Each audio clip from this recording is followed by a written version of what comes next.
Welcome to our channel. Today in this video we will learn about the working procedure of an air conditioner system. Before proceeding to the video, viewers, if you have not yet subscribed to our YouTube channel, please subscribe and click on bell icon to get notifications on time and like our video to support us. Let's get started the video. First of all, let's see the major components of an air conditioner. Here we have a compressor. The compressor is responsible for moving the refrigerant between the evaporator and condenser, ensuring that the refrigerant changes to gas or liquid as needed. You can think of compressor as the head of air conditioning system and the refrigerant as the blood. Oil separator. The function of oil separator is to separate oil from hot gas in discharge line and return it to the compressor crankcase. Condenser. The purpose of condenser is to receive high pressure gas from the compressor and convert this gas to a liquid. It's circulated by seawater.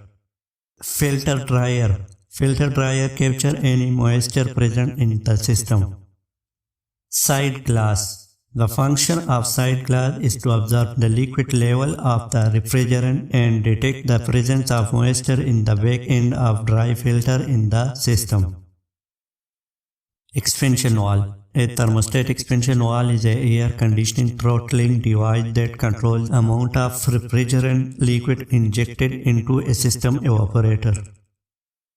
Evaporator. The basic function of the evaporator is to remove the heat from the water, air and other substances present in the refrigerator. The evaporator system acts as a heat exchanger which helps in transferring the heat from the substance and make it cool.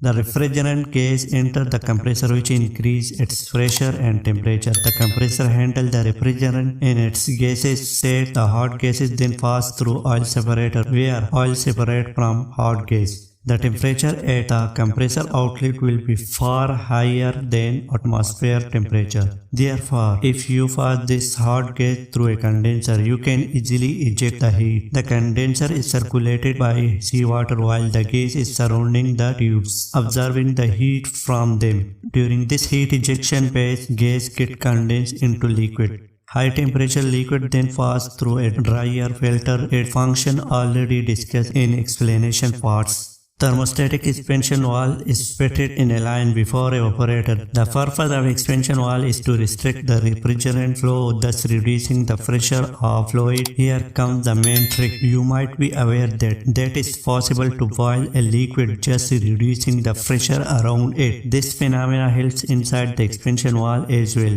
Since the pressure drops, a portion of refrigerant liquid is evaporated. However, for this evaporation to happen, some energy should be supplied. This energy comes from within the refrigerant, so its temperature drops. This is how a cool refrigerant is produced inside an air conditioner. The thermostatic expansion valve supplied the correct amount of refrigerant to the evaporator.